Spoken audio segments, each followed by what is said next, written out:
When discussing Chris Brown, one cannot ignore the widely reported 2009 incident in which he committed a physical assault against his then-girlfriend Rihanna, a well-recognized and influential star of her time and beyond. For some, this moment marked an irreversible turning point in their perception of Chris Brown. Though the incident did place a shadow over his public image, it surprisingly did not derail his career. Today, Chris Brown maintains over 50 million monthly listeners, has amassed more gold records than Elvis Presley, and continues to sell out stadiums globally. Recently, he shared on Instagram about how some still resent him for mistakes he made at 17. However, Brown has continued to face controversies throughout the years, suggesting a repeated pattern rather than a singular mistake. So, how has his career remained resilient despite all? Let's unpack the reasons behind this enduring success. Back in early 2009, Chris and Rihanna were celebrated as a powerhouse duo in the music industry. Rihanna had achieved #1 hits with SOS and Umbrella, along with popular tracks like Ponder Replay, Unfaithful, Don't Stop the Music, Shut Up and Drive, and Disturbia, which notably was written by Chris Brown. Brown himself had 2 top hits, his debut single Run It and Kiss Kiss, as well as fan favorites like Say Goodbye, Gimme That, Yo, Excuse Me Miss, Take You Down, With You, and Forever. They were both set to perform separately at the 51st Annual Grammy Awards and had been nominated in various categories. But things took a dramatic turn as news broke that neither would attend the red carpet, and their performances were soon canceled. Earlier that morning, Chris had been taken into custody following an altercation in a rented car that left Rihanna injured. To truly grasp what led up to that fateful night, we need to look back to when their relationship began. Being young and famous, they faced unique challenges. Constantly followed by paparazzi, unable to enjoy a private meal or hotel stay without media attention. The intense spotlight, coupled with limited privacy, likely contributed to tensions. Chris had confided in Rihanna that he saw a future with her, even intending to propose. But before taking that step, he revealed a past relationship with a female assistant. Rihanna was devastated, feeling betrayed after previously asking him about this very person. This revelation fractured the trust between them. In fact, there had already been 2 documented incidents before the Grammy night. One in Europe, where a verbal dispute led to Rihanna slapping him, and he retaliated by shoving her. Another argument while they were on vacation in Barbados ended with Chris smashing the car windows but resulted in no reported injuries. But on February 8th, tensions peaked. Chris, 18, and Rihanna, 19, attended Clive Davis's prestigious pre-Grammy event, where they encountered a same woman Chris had once been involved with, the one who had sparked trust issues in the relationship. Although Chris claimed he was unaware she would be there, Rihanna was visibly upset. Despite this, they eventually relaxed, enjoyed the evening, and left the event together. As they were driving home, however, Rihanna saw a lengthy text on Chris's phone from the woman they had just seen. When Chris tried to explain it away, Rihanna felt deceived, prompting a confrontation. According to her, Chris reacted with anger and violence after initially denying wrongdoing. Chris's own account differed slightly. He claimed Rihanna grew frustrated with his responses through his phone and lashed out physically, leading him to retaliate. He admitted to striking her and expressed shock and regret over his actions in the moment. A witness reported hearing Rihanna's cries for help and seeing her signal for assistance by removing the keys from the ignition and pretending to throw them out of the window. Afterward, Chris walked away while Rihanna waited until the police arrived.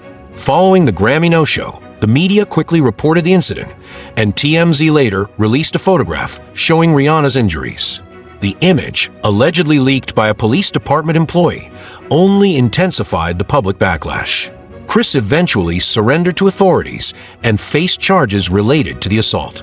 Years later, in 2017, Chris shared his perspective, admitting his guilt and expressing remorse for his actions in a video apology, acknowledging his responsibility for the events of that night. In August 2009, Chris Brown was sentenced to 5 years of probation, a year of domestic violence counseling, and 6 months of community service. Following the trial, Rihanna publicly shared her feelings, expressing her embarrassment about her deep attachment to someone who had hurt her. "I fell in love with that person. It's embarrassing. So deeply in love, I even went back," she said, also acknowledging the difficulty many women face in leaving unhealthy relationships. Chris later responded to her statements, admitting the difficulty of hearing her words but accepting responsibility for his actions. Although he publicly accepted his wrongdoing, Chris lost several sponsorship deals, bookings, and radio play. Despite the backlash, he went on to release his 2009 album, Graffiti, which debuted at number 7 on the Billboard 200 and sold 102,000 copies in its first week, his lowest performing album, both in sales and reception. Though many thought his career was over, this turned out to be a temporary setback, as Chris was about to re-establish himself in the coming years. He stated his commitment to seeking help, vowing that nothing like the 2009 incident would ever happen again. And within just a year of his plea deal, he was invited to perform a tribute to Michael Jackson at the 2010 BET Awards. His emotional performance of Man in the Mirror, which included him breaking down in tears, was widely praised, with viewers and fans commending his vulnerability. Riding the wave of positive sentiment, Chris released Deuces, a single that achieved triple platinum status and featured remixes with major artists like Drake, Kanye West, Andre 3000, and Rick Ross. His growing popularity was further reinforced in 2011 when Rihanna's restraining order was adjusted to allow contact between the two. However, as he tried to move forward, some reminders of the past continued to resurface, leading to a famous outburst on Good Morning America in 2011. Frustrated by ongoing questions about his past, he allegedly stormed off set, reportedly smashing a window and tearing off his shirt in anger. Later, he posted a since-deleted tweet expressing frustration about the media's persistent focus on his mistakes. Around this tumultuous time, Chris found comfort in his relationship with Karrueche Tran. They went public in early 2011 and remained together as he worked to rebuild his image. That year, he released Fame, Forgiving All My Enemies, a commercially successful album featuring hits like Look at Me Now and Yeah X3, selling 270,000 copies in its first week and securing his first #1 album.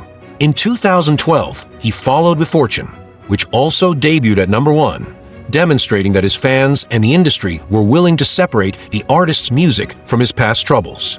The ultimate endorsement, however, came from Rihanna herself. Chris appeared on the remix of her song Birthday Cake, and she was featured on Turn Up the Music. The collaboration, though controversial, signaled Rihanna's forgiveness and sparked conversations among fans, who saw her support as a cue to move on. Rihanna took her defense a step further during an interview with Oprah, explaining that she was more concerned about Chris's need for help than about judging his actions.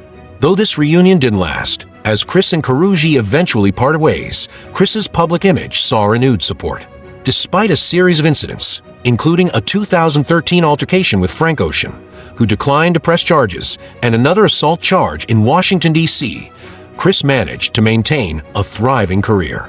By 2014, he had been ordered into extended treatment, where doctors diagnosed him with PTSD and bipolar disorder, conditions that contributed to his past behavior. Later that year, he served time in Los Angeles County Jail for probation violations but was released early. That same year, he released the album X, which debuted at #2 on the Billboard 100 with a solid 146,000 first-week sales, proving that his musical influence remained largely unshaken. In January 2015, Chris Brown's probation was revoked following his involvement in hosting a private party outside the Los Angeles area, where an incident led to 5 people sustaining injuries. That same year, his relationship with Karrueche Tran ended for good when she learned he had fathered a child with another woman. In another incident, a man claimed Chris struck him during a dispute over a basketball game at a Las Vegas resort, though Chris denied the allegation and no charges were filed. Later that year, Brown released his album Royalty, debuting at #3 on the Billboard 200 and selling 184,000 units in its first week. In early 2016, Chris faced allegations from a woman claiming he assaulted her and took her phone at a party, though charges were not filed. A few months later, his former manager, Mike G., sued him, alleging an assault that occurred in 2016. The case was ultimately resolved outside of court in 2019. Later in 2016, a woman accused Chris of threatening her with a weapon outside his home. After proclaiming his innocence, he was briefly detained and then released on bail, eventually winning a defamation lawsuit against the accuser. Text messages revealed her intent to set him up, following an argument, casting doubt on the credibility of past accusations against him. In 2017, Tampa police investigated Chris for allegedly striking a club promoter. Due to insufficient evidence, no charges were filed. That same year, Karrueche Tran secured a 5-year restraining order against him, citing repeated harassment and threats. Tran claimed that Chris had previously struck her in the stomach and pushed her downstairs, and there were further allegations of threatening texts. By January 2019, Paris authorities briefly detained Chris and his associates over a woman's allegations of assault. After 2 days, they were released without charges, and Brown countered with a defamation lawsuit. Despite these legal troubles, his music continued to thrive. His 2019 album, Indigo, debuted at #1 on the Billboard 200, marking his 3rd chart-topping album. Though Chris often voices frustration about the ongoing narrative surrounding his violent behavior, these frequent incidents reflect a pattern rather than an isolated mistake. With over 114 Billboard Hot 100 hits, 11 top 10 singles, and nearly 200 million records sold, his career has shown little impact from these controversies. Fans have largely separated his personal actions from his artistry, allowing his music to retain popularity. For some, this separation marks his success in a culture often quick to judge. For others, it's a waiting game, hoping the headlines don't worsen. Interestingly, Chris recently remarked on public fascination with the turbulent relationship between Blueface and Chrisian rock, pointing out society's tendency to normalize such behavior. Chris Brown's career has been anything but ordinary, a blend of raw talent, controversy, and resilience that continues to defy expectations. While his personal life has been filled with highly publicized challenges, his fans remain fiercely loyal, keeping his music alive and thriving. As we reflect on his journey, the debate continues. Can we separate the artist from his actions? Thanks for watching today's deep dive. If you enjoyed this documentary, make sure to like, subscribe, and stay tuned for more explorations into the stories of music's most complex icons.